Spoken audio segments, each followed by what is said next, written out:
A maze, a social network, the entire web. They're all the same shape to a computer, dots connected by lines. And the question that unlocks all of them is deceptively simple.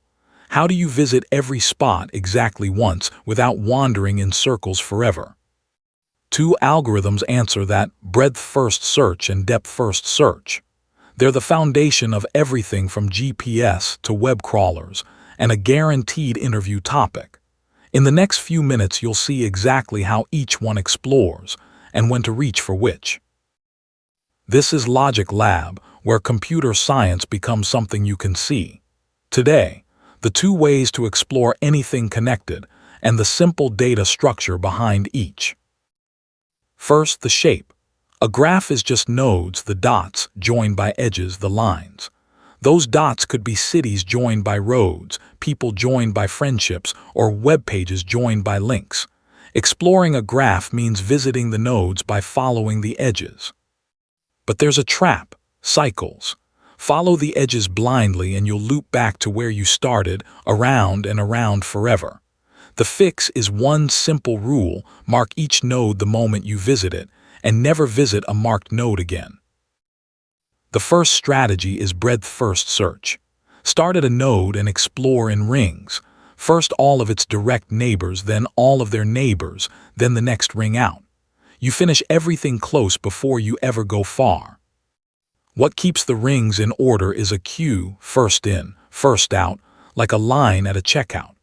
You add each newly seen neighbor to the back of the line, and always take the next node to explore from the front. Because breadth first fans out evenly, level by level, it reaches every node by the fewest possible edges. That's its superpower.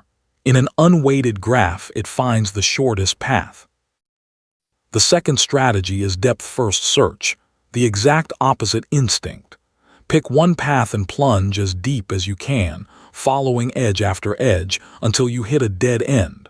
Only then do you back up and try a different branch. Its data structure is a stack: last in, first out. And you've already met a stack. It's the call stack from last time.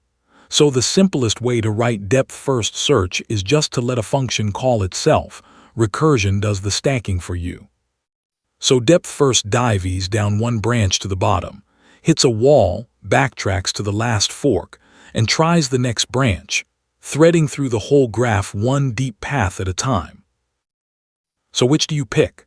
Use breadth first when you want the shortest path or the nearest thing. Use depth first when you just need to know if a path exists, to detect cycles, or to explore every possibility, like solving a maze or a puzzle. And here's the reassuring part: they cost the same. Both visit every node and every edge exactly once, O of V plus E, vertices plus edges. The choice is about the order you explore, not the speed.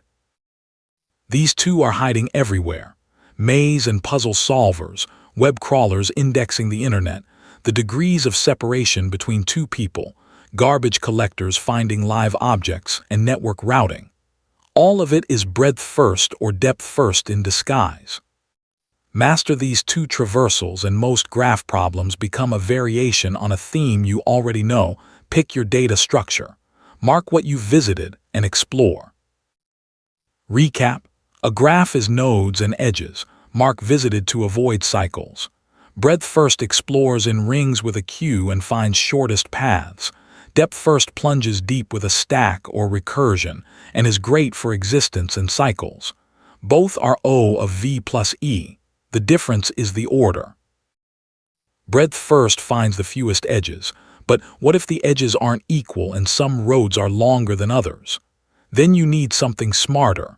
How Google Maps finds the truly fastest route, that's next on Logic Lab. See you there.